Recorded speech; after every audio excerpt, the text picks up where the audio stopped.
welcome to the Pilgrim song episode 12.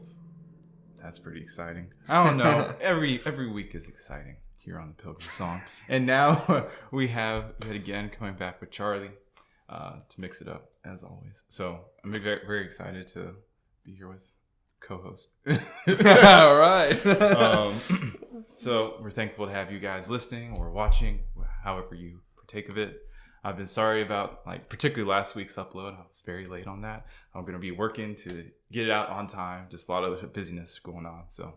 But I want to keep this consistent. And I think I've heard a lot of feedback and it's been really good. So I want to keep it consistent and help encourage everybody with this. So this week's subject that we wanted to talk about it's a combination of, as I was writing it, it kind of became a combination of fellowship and hospitality. So I wanted to talk about kind of both of those things.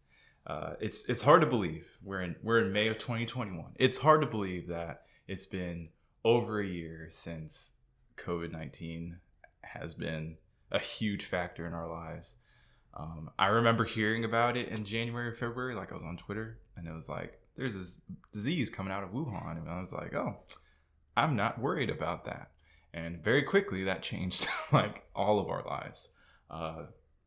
Mostly for the worse, I think, in a lot of ways. But for me, it was weird. I think I've missed church maybe 3 times my entire life. And then for coming into an empty building with 10 people there maybe and preaching to a phone, it was just a really weird, it was just a really weird experience. So, I don't know. What was your experience like? So it was actually exactly a year ago this week that I was allowed to go back to work post being sent home. So that's kind of fun to think back on those times. But yeah, it was kind of the same way. I remember in January, February, when we first started hearing about it, and it was in China. And I remember Anna, my wife, was like, "You think this is gonna be a problem?" And I was like, "No, it's gonna be like the Ebola outbreak or place like that where people are like, this is going to take over the world, and then it doesn't." And I was like, no, it'll be fine. It's not a big deal. It's whatever. It's fine. It's going to get contained in China. And then it was like, oh, the first case in the U.S. I was like, oh, we're fine. It was like, oh, another case in Florida. And I was like, oh, we're fine. And I was like, oh, wait, it's everywhere. We're all going to die. And I was like, oh, no. Those first 2 weeks were just terrifying. Yeah. Remember trying to go to the grocery idea. store, and it was you come home and you declothe, hop immediately in the shower, coat everything in Lysol, and then it as quarantine progressed further on, it was a little looser and looser every time, and then I still have hand sanitizer in my car, but that's just same, about as far. And I still use it. I guess that's the one good thing that come out of it. We care a little bit more about hygiene, not doing that type of thing. Yeah. But yeah. It was just a really nerve-wracking opening week, or opening couple of weeks. But the thing that, at least for me, the more I realized as we were going through this is, we're going on Zoom, we're doing all this streaming stuff, and it kind of revealed this thing that has been true the whole time, and that is that we're kind of bad at fellowshipping. That we're really good at showing up on church on Sundays, and even coming on Wednesdays, and you'll stay for a long time. The sermon will be over. You'll stay afterwards and you'll talk to people. Maybe go get lunch. Or Wednesday night, that's been the thing where we stay pretty late in the Wednesday night. But outside of that, we don't really talk or really hang out and all that type of thing. So basically, this podcast is about we just getting rid of this country club mentality or book club mentality, where we come once a week. We talk about the Bible. We talk about Jesus. Really nice. We take the fruit of the vine. We hear some words from the pulpit, and then we leave. And then we don't really talk to each other. We don't really encourage each other. We don't really do anything throughout the week. And I think that this is a place that I really want to grow in 2021. I'm sure it's a place. Well, it's a place that we all can keep growing. But usually you start in a place where this is a place where I want to keep growing throughout this year, because you can't work on everything. But you should have something you're really trying to focus on, or a couple things you're trying to focus on. So when it comes to our relationship with God, it's of the utmost importance about how we relate to Him. And as we see through, as we go through scripture, you don't relate to God without also relating to people. And the way that people's attitudes are towards God reflects usually their attitude of how they treat people. So I think this is a really interesting key thing as we go through the Bible. And I want to today we want to kind of go through that and note this, particularly with Abram, and then contrast it with another group of people over in Genesis chapter 18. So Genesis 18. Abraham is, he's Abraham at this point, so not Abram. But we see in Genesis 18 this really interesting story. Starting in verse 1, it says, "And the Lord appeared to him by the oaks of Mamre, as he sat at the door of his tent in the heat of the day. He lifted up his eyes and looked, and behold, 3 men were standing in front of him. And when he saw them, he ran from the tent door to meet them, and he bowed himself to the earth and said, 'O Lord, if I have found favor in your sight, do not pass by your servant. Let a little water be brought, and wash your feet, and rest yourselves under the tree, while I bring a morsel of bread that you may refresh yourselves, and after that you may pass on, since you have come to your servant.' So they said, 'Do as you have said.' And Abraham went quickly to the tent to Sarah and said, 'Quick, 3 seahs of fine flour, knead it, and make cakes.' And Abraham ran to the herd and took a calf tender and good, and gave it to a young man who prepared it quickly. And he took curds and milk and the calf and all that he prepared, and set it before them. And he stood by them under the tree while they ate." So, hearing Genesis 18 verses 1 through 8, what's your quick reaction to that, Charlie? Abraham. Abraham is extremely nice and very welcoming to these people that were strangers to him. Because when we talk about fellowship, it's oftentimes with like our friends and people that we know. But in this story, it's cool, but it's not friends of Abraham, people that he didn't know. It was random strangers, like travelers that were coming in. And you see just how, like you said, this is kind of a mix between like hospitality and fellowship, because they do kind of go hand in hand. Like how he just is willing to like open up his tent. I guess it wasn't like his house, like open up his tent and not only have them in, but also make them like a meal for them, like go get like milk from the cow and like curds there, like get Sarah to like make cakes for them. Like, goes out of his way to make these people comfortable. Yeah. It's all about them and nothing about him. For sure. I just really like that.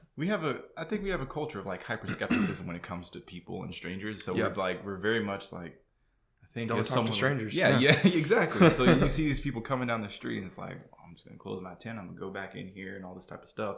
Rather, we see Abraham he sees them coming and he jumps up and he's like, what can I do to help?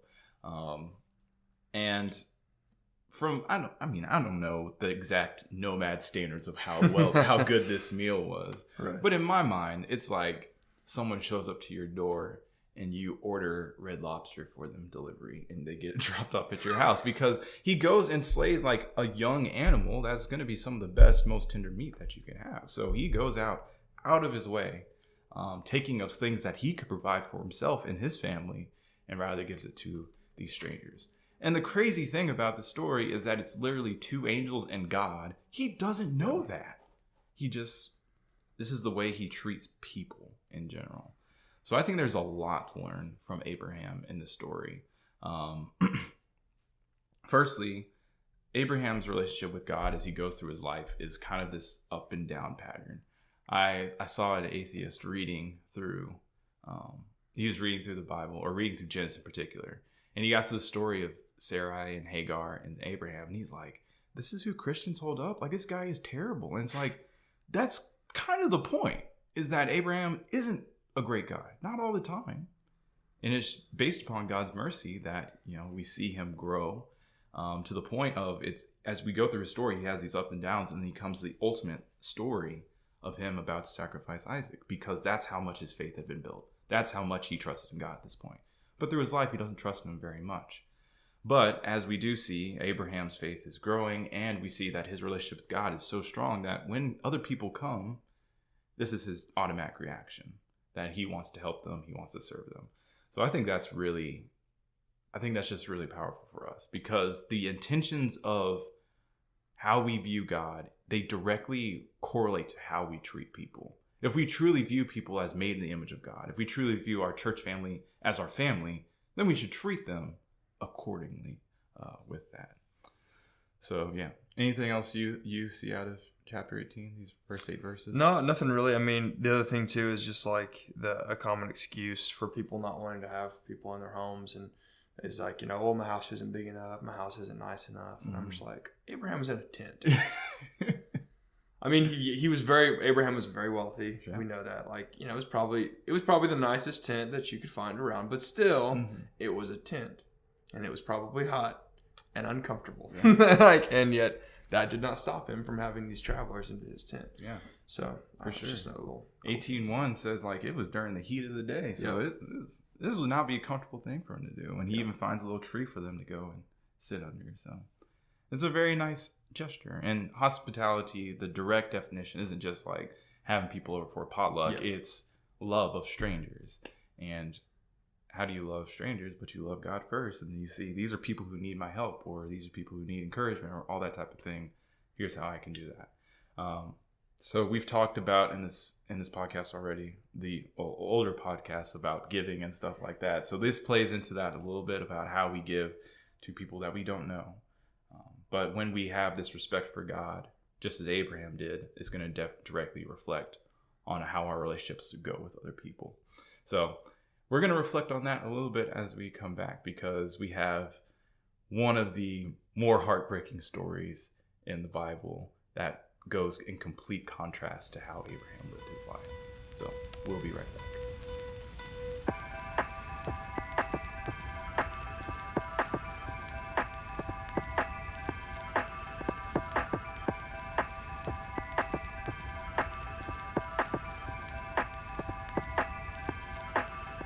Alrighty, so we are about to jump into Judges 19, which is one of the darker stories in the entire history of the Bible. Just a quick reminder that when it's written down, what God has recorded for us, it is not to say endorse this behavior, say that this is good, but rather it's just describing the state of Israel at this time. So as we open up in Judges 19, the first 9 verses talk about this Levite who is of the tribe of the priests. These are supposed to be people who are like essentially intercessors between the people of Israel and between God. So it's already a little bit scary, because this Levi is going to find his concubine. That's something that's not really known in our culture. We're primarily a monogamous culture, but in the polygamous culture, concubines were seen as these lesser wives. So the fact that we have a Levite going to get back his lesser wife from his, I guess, lesser father-in-law, like, I don't know exactly this. It's a bad start to the story. So what happens, the father-in-law is trying to keep him there, and he decides, it's been too many days. I have to go back and attend to whatever business I have to do. So where we begin the story in chapter 10, or verse 10 rather, is when he's going to pick up on this journey. So Charlie's going to read this for us. All right. Judges 19, and beginning in verse 10, it says, "But the man would not spend the night. He rose up and departed, and arrived opposite of Jebus, that is Jerusalem. He had with him a couple of saddled donkeys, and his concubine was with him. When they were near Jebus, the day was nearly over, and the servant said to his master, 'Come now, let us turn aside to this city of the Jebusites, and spend the night in it.' And his master said to him, 'We will not turn aside to the city of foreigners, who do not belong to the people of Israel, but we will pass on to Gibeah.' And he said to his young man, 'Come and let us draw near to one of these places and spend the night at Gibeah or at Ramah.' So they passed on and went on their way. And the sun went down on them near Gibeah, which belongs to Benjamin. And they turned aside there to go and spend the night at Gibeah. And he went in and sat down in the open square of the city, for no one took them into his house to spend the night. And behold, an old man was coming from work in the field at evening. The man was from the hill country of Ephraim, and he was sojourning in Gibeah. The men of the place were Benjamites, and he lifted up his eyes and saw the traveler in the open square of the city. And the old man said, 'Where are you going, and where do you come from?' And he said to him, 'We are passing from Bethlehem into Judah, the remote parts of the hill country of Ephraim, from which I have come. I went to Bethlehem in Judah, and I am going to the house of the Lord, but no one has taken me into his house.'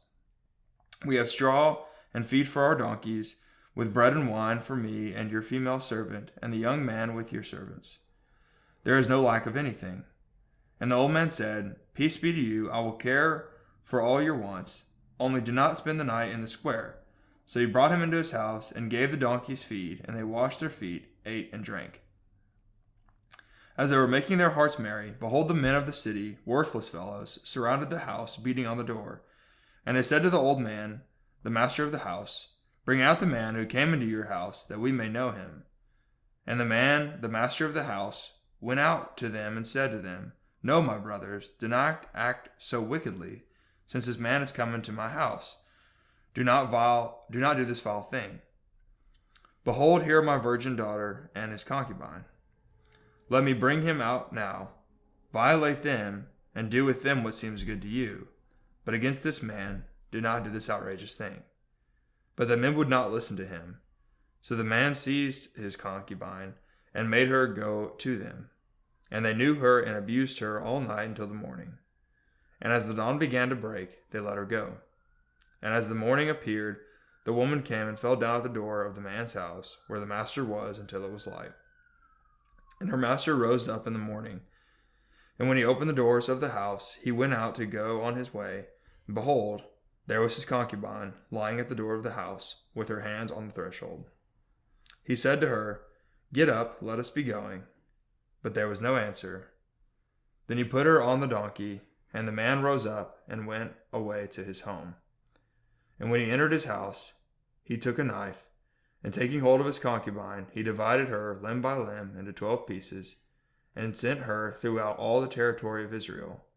And all who saw it said, Such a thing has never happened or been seen from the day that the people of Israel came out of the land of Egypt until this day. Consider it, take counsel, and speak. This is just such a heavy story. Like, it's unreal. For me growing up, the Judges were basically a Marvel comic book. Like, I loved them because it had all these heroes and they did all these awesome things. Like, even Samson to me was super cool because he had super strength and all this stuff.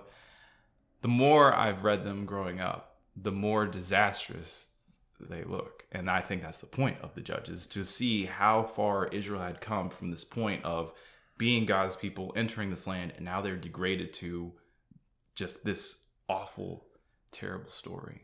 So what we see here is a man he's going specifically to Israelites, because he's like, the place I want to be is among Israel. And what he finds in Israel is terrible. What he finds in Gibeah is terrible. It's just, he goes out to the city square. This man comes out and he says, oh, you need to come basically stay in my house, because if you stay out here, it's going to be terrible. But the whole point of Israel, like I think every law book of Israel includes the language that tells you need to look out for the sojourner and the pilgrim. You need to invite them in. You need to protect them, encourage them to partake in the Sabbath, all this type of stuff. But what we see Israel here doing is not caring about that at all. As a matter of fact, the only time they care is when they are going to try to get their own sexual pleasure out of this story. And what we see is three groups of people who are failing completely to listen to what God has said about people. We see firstly that this group comes, and their first idea, again, is not, let me show hospitality, but rather, let me get what I desire out of this person, dehumanizing him, making him exclusively a sexual object. The man who even invites the guy into his house decides, rather than, okay, don't violate the guy, but then violate my daughter and his concubine. Like, just disgusting. Like, I don't have many more words to say that. And then beyond that, the Levite just throws his concubine out there, pushes her out the door, lets him have whatever. And the men just abuse her all night. It is a disgusting, awful scene. She's like trying to crawl back in the morning, and he tells her to just get up. Like, I don't know where his head is at. It blows my mind. And then the conclusion of the story is he cuts her up and sends her around the kingdom to be like, look at this awful thing that happened to my concubine, when he is ultimately the catalyst of this. It's just such a heartbreaking story. What are your thoughts on that? Yeah, I mean, heartbreaking is kind of the right word that I would use there. Because at the end of the day, I mean, obviously the men of Gibeah were the ones who committed this crime, but the reason why it happened to her was because of the Levite. I mean, it was his fault, right? He could have, taken it upon himself to, either try to fight the men or, be a man basically and board up the house. Yeah, figure out. Be what I guess a husband should be. And instead, he just throws his concubine to the dogs and says, "All right, I'm safe. That's fine. Here, don't take me. Take my wife." Like, there you go. And then just the way he treats her the next day. And we don't know if she's dead or not when he gets out there. She doesn't respond, so she probably has died there on the door. Which again is just really, really sad that she tries to make it back to the house and they don't even open it up to her to try to treat her wounds and save her life. Instead, she just lays out there and dies at the doorstep. And that's where he finds her. And just a completely heartless response to that. So, and it's interesting because, like you said, leading up to this, like the fact that he was going to get this concubine, like showed that like he in some way, like I guess kind of cared about her enough to like, want to go and get her, but then like what happened? Like, and even before that, right? So this whole idea of hospitality, just the fact that nobody in this city was willing to kind of put him up. And for us in our culture today, like it's kind of weird to think that like if some random stranger comes into our town, like, take him up, because that's what like hotels are for. Like, we don't really do that. Like if first of all, our cities are much bigger than they would have been back then. But that was kind of a common thing for people back then to do as travelers, right? They would just, hotels didn't really exist. So like people would, be put up overnight by other people in the cities that they were going into. And he was treated very disrespectfully and was just going to have to sleep outside in the town center. It's just everything about this story is just sad. The only like decent thing is when the guy is like, "No, you're gonna come and stay in my house," and that's the only nice thing that happened. But then he's like, "Don't take my guest, take my daughter and his concubine." So, yeah. The running theme of Judges, it's repeated over and over again that there was no king in Israel, and everyone did what was right in their own eyes. There was no king in Israel, enunciating this fact that God was no longer king to Israel. And it's reflected in their attitudes and how they lived. It's reflected, we talked about Samson last week. It's reflected in that. It's reflected especially in the story. That exclusively what the people of Gibeah wanted was their sexual pleasure. What the man desired was protection. What the Levite desired was just himself. It didn't even matter about like who else got hurt in the process. When you take God out of the picture, it makes yourself God, and you're the one who, you're the one who's going to rule your kingdom, your earth, your whatever. And that's how stuff like this happens. A huge part, I believe, of both hospitality and fellowship is redirecting our aim back towards God so that we understand this is how I'm supposed to treat everybody else. I'm supposed to show them this decorum. I'm supposed to show them this respect because this is respect that God has given them. This is dignity that God has given to them. And that had just disappeared in Israel at this time. And it's a really hard, disgusting, awful look into probably just one story out of all the things that happened. But fortunately, things do change. Well, they should change, at least when it comes to how we handle things, particularly in the church. So we're going to talk a little bit about that when we come back.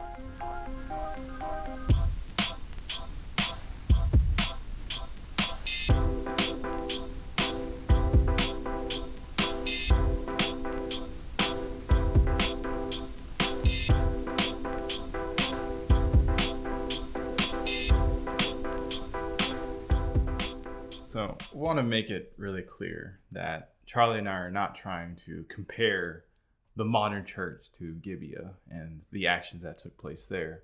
But we are trying to make this point that our relationship with God directly correlates with how we treat people, whether that be in fellowship or hospitality. So we really want to be emphasizing that idea, especially when it comes to the New Testament and the early church. So in Acts 2, we have, Peter's amazing sermon at Pentecost. We have the people, they're repenting, they're turning away from their sin, they're being baptized. It's an awesome picture. But the thing about that picture, it doesn't just end with these souls being baptized into Christ.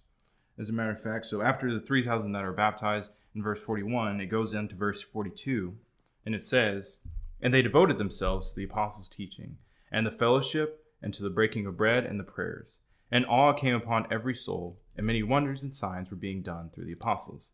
And all who believed were together and had all things in common. And they were selling their possessions and belongings and distributing the proceeds to all, as any had need. And day by day, attending the temple together and breaking bread in their homes, they received their food with glad and generous hearts, praising God and having favor with all the people. And the Lord added to their number day by day those who were being saved." So this picture that we see here is these people, they have come into Christ, they've been saved, and then they live according to how they were saved. For me, it's become like one of my favorite passages. All of Acts 2 is incredible. And just the conclusion is, they don't say, cool, I'm a Christian, I'm saved, I'm just going to keep living, I'll do some things right, and all this type of stuff. It is utter devotion to the apostles' teaching and to one another. So I just really love that image. Anything that you have out of Acts 2? Yeah, I mean, it sounds like a family gathering almost. Yes. Like it's exactly like, because that's what it is. Mm-hmm. They're these people that some of them probably knew each other, but Mm-hmm. a lot of them, I mean, people came from all over the world for this. So there was a lot of people that they would have not have known that were here, that were being baptized at the church. And the scene that we get, it just sounds like a family gathered together for the holidays of they're just doing everything for everybody. They're staying with each other in their homes. They're breaking bread together. They're just having just this big old festive time of just being buddies with everybody and just what a great image that is. And that's the image of fellowship, Mm-hmm. right? That's what we should aspire to be like, just this close family with our brothers and sisters. Mm-hmm. It mentions breaking of bread twice in here, and I think that the first one, it's talking about the Lord's Supper, so that's something we take of every Sunday. But then breaking of bread in other places, just at their homes, because when you think, as Charlie's mentioning, when you think of family and mealtime, that's huge. Thanksgiving is a huge thing where everyone just comes, and sometimes can be slightly gluttonous. So but that's, when you share a meal with somebody, they become family. That's a big part of that. But it says this isn't just they go to the temple they would go on Saturday, but they don't just show up for a service on Sunday and then the rest of the week they're like, cool, we'll see you next week. Or we'll see you on Wednesday or whatever. It's a day by day going together, day by day breaking bread together. As Charlie also mentioned, they're staying in each other's houses. They're selling their stuff so that everybody has enough for each other. It's just an incredible picture of people from all over the world now being united in this family. So when they have dedicated themselves to the Lord first, this is how it reflects, both in they're paying attention to the apostles' teaching, but also to how they treat and how they live with the other disciples. So I really love this image at the end of Acts 2. And I think there's so much that the modern church needs to do in order to improve how we act upon that. So what do you think our struggle, what do you think our greater struggles are when it comes to how we lack this type of fellowship? I think just the biggest excuse that I've probably heard from people is just a lack of time. Mm-hmm. It's not finding time to spend with other people. It's, you have, especially with families, right? You have your family, you've got your kids. If you have kids, you've got baseball games, softball games, soccer games. You're just, your every day is filled up with something to where you never really have time to do anything. And so you just kind of do stuff with your own family, and that's mm-hmm. kind of it. And you live your life and you don't really spend time with other people. I think that's probably what in my opinion is probably one of the bigger struggles. I don't know. What about you? Yeah, I think you're right. My family, we did a lot of extracurricular activities, especially with 4 kids. So that's a lot of stuff to do. So perhaps in the first century, you don't have that same type of obligation. You have work, but the hobbies and what you do for your kids, it's a totally different game. So I think that there are some modern considerations to have, but I don't think it excuses us from having fellowship. Yeah. So finding a way to make time, I think that's really important. So do you have ways that you would think how we can improve this? Yeah, I mean, so the thing is the times that I think of that we probably are the closest and have the best relationship would be like when tough times kind of happen in life, like when like your community goes through something difficult, whether it be like a tornado or some big event like that happens, and you kind of pull together. I remember April 27th in 2011 in North Alabama. I mean, I know Tuscaloosa was hit really hard, but at the time I was living in Athens, we had a Category 5 tornado went through, and there were several families at our congregation who lost their houses during that. And I just remember this like outpouring of love that happened at that time, where it was almost a similar scene to what we see in Acts 2, where like people were staying in each other's houses. We were having people over for eating food, and then we'd all go out together and like help the community and like take water and ice to people, cut down trees. Like this huge like pulling together is not only like the city itself, but also as a church and our church family, and doing things for the members of our congregation who were in need, and all of us working together. And it was just kind of this beautiful like family scene. But the problem is like, you get a few months removed from that, and suddenly that initial rush that you had of motivation is gone. And then it's just back to the day-to-day grind of life, where you just kind of like, you're doing your own thing, and you may not realize it. Like you may not realize that you're in kind of that rut of like, just doing things day to day, doing things for my family, and that's kind of it. Not really taking the time to spend time with other people.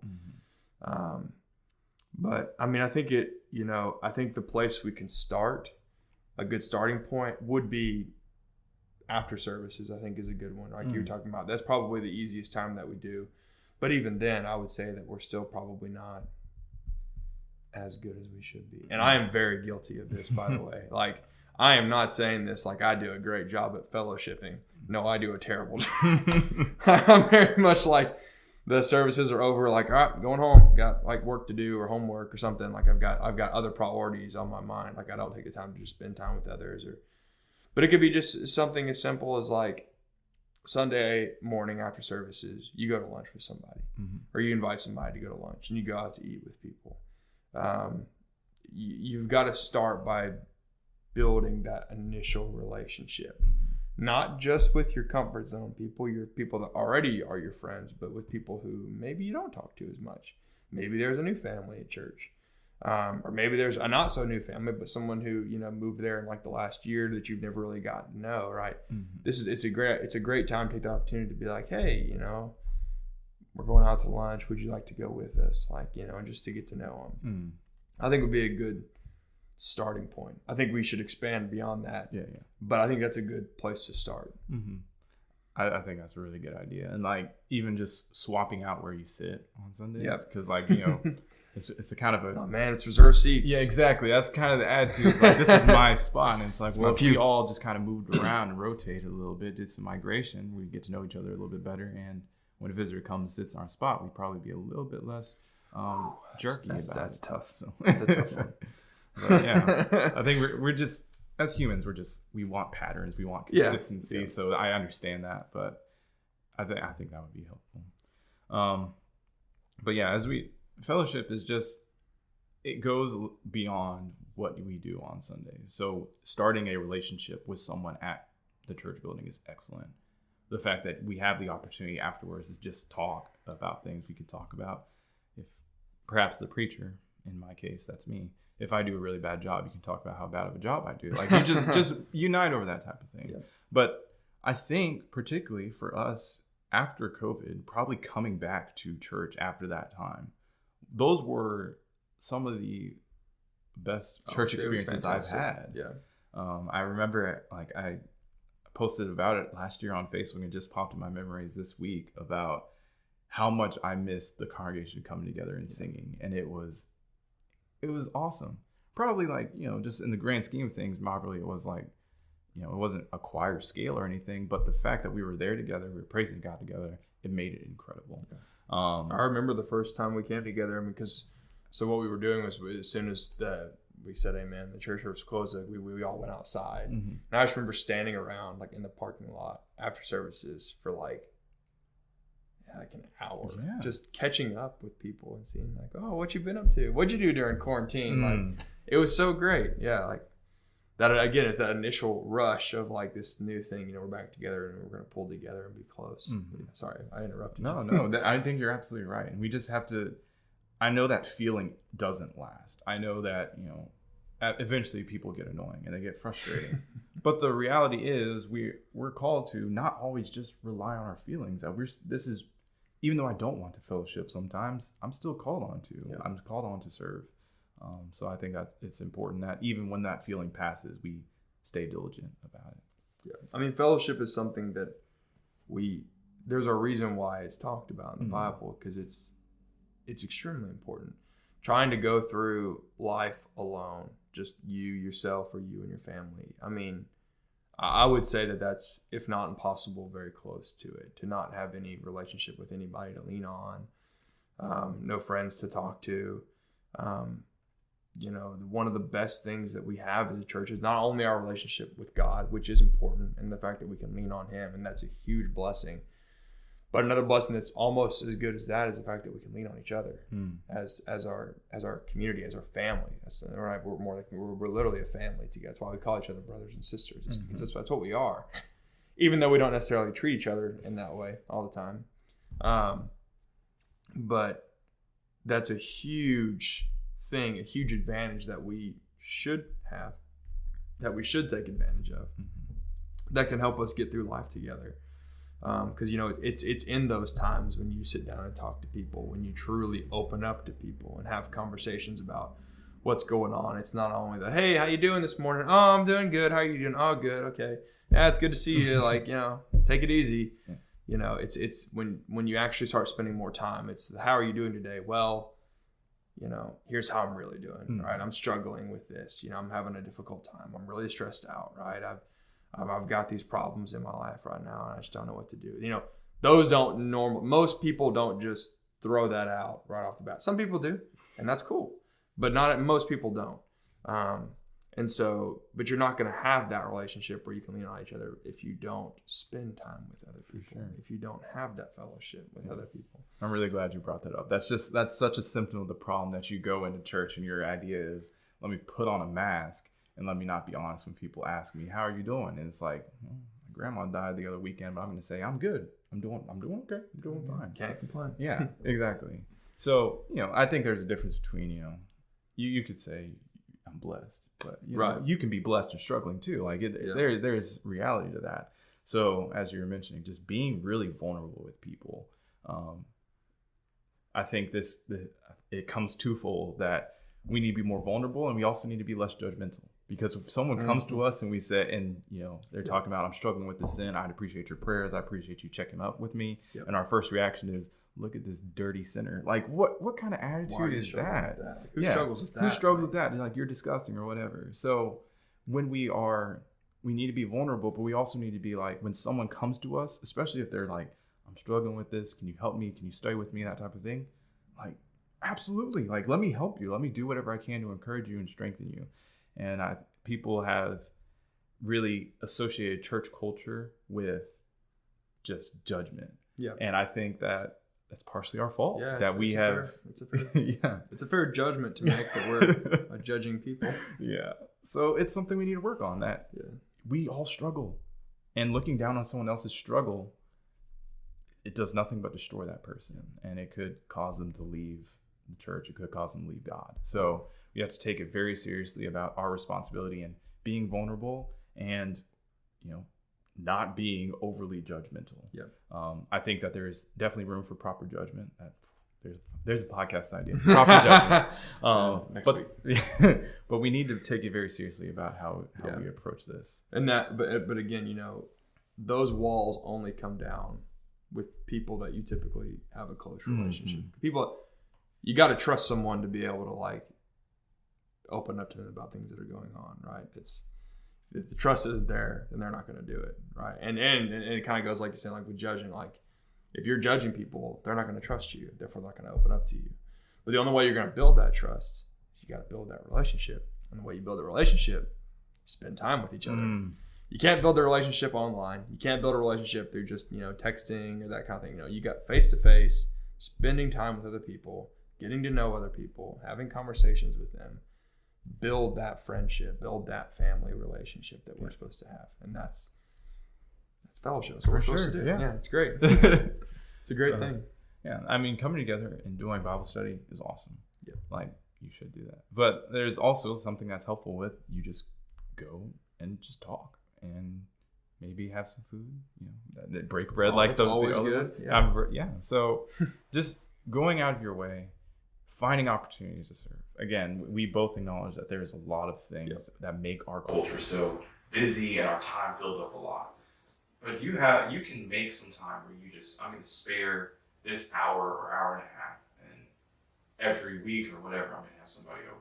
I'm going to have somebody, maybe I'll make a phone call, any type of thing like that. And just start small and grow as you go, because if you start off and it's like, I'm having someone over every day, you're going to burn yourself out. That would be really discouraging for you. So we just have to take baby steps, work in this direction. And again, as Charlie mentioned, both of us struggle with this. This is not us like, you guys are terrible, why don't you be more like us? This is very much, I'm bad at this too. And I made the excuse of, my house is disgusting, my house is too small, that type of thing. Instead of just, I need to be serving anyway. Yeah. Or I'll get in a rut if it's like, I have the same people over every week. And that's fine. But like, you should have a relationship with a lot of people, not just the same people every time. And it's tough. It's awkward. I mean, it is. Like, it's tough to find time, but you got to build those habits. And you got to build those habits early on. Some of the best marriage advice that I got was before we were getting married. Shout out to Wes Wright, actually, the guy that goes to church here. So some of the better marriage advice I've ever gotten was he was talking to me about kind of hospitality and fellowship and having people into your home. Cool. And one of his biggest pieces of advice was start having people over to your house early in your relationship, because the things that you do early on are the habits that you're going to carry through the rest of your relationship together, the rest of your life. And so building those habits now, right? No matter what stage of life that you're in, if you're someone that's young, maybe you're starting out in a new relationship with somebody, maybe you're older, start building those habits today, right? Start making phone calls, sending letters, like you were talking about. If you're someone that is, as soon as the amen is said at the end of church, you're gone. Like, hey, maybe stick around a little bit. Find someone that's not talking to anybody, or find a group of people that are talking together and just go join in, Make your presence known. And start there. Start building that relationship. Start building those habits of staying, right? You don't have to be the first person to the restaurant after lunch. You don't have to beat everybody, the lunch rush to get there to get your food. Like, it's okay if you get there, like, after lunch, like, afternoon. Like, it's all right. Like, I promise you, I have never walked away from, like, talking with a group of people and having a good time feeling worse. Like, usually it's always a good and enjoyable and uplifting experience. Sometimes you find out not so great news, and that's sad, but you're still building a relationship, and it's still good, and it's still like, you have that kind of a good feeling. I think, that's why we get that good feeling out of that, is because as people and as human beings in general, like, we need relationships. We crave that.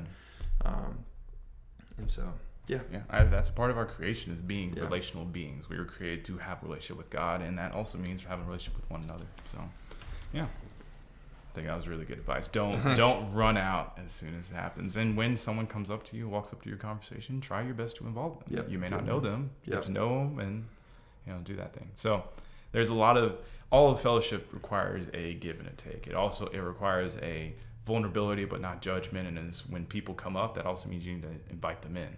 So it's not one-sided. There's a duty that all of us have. Yeah, exactly. So we have to just do a better job of that. And when we focus on God and what His Word has revealed to us about being a church, being a family, when we reflect on that, when we meditate on that, and we live that, it's going to change the way our churches interact, where we stop being country clubs and book clubs. It's rather a hospital for broken people, but we have a family here, and that's what we're looking for. Yeah. So, anything else you want to say? That's really all I have. All right, cool. I think that was really productive. That was a lot of fun. So, thank you guys for listening to the Pilgrim Song yet again. Really appreciate it. Hope that this blesses you, and I hope that as we go through the rest of 2021, as COVID is not really letting up, but we have vaccines and all that type of stuff, use that as an opportunity. Get people in your house. Get to know people better. Use the opportunity for good. So, thank you, Charlie, for coming on again. Oh, absolutely. All right, we'll see y'all next week.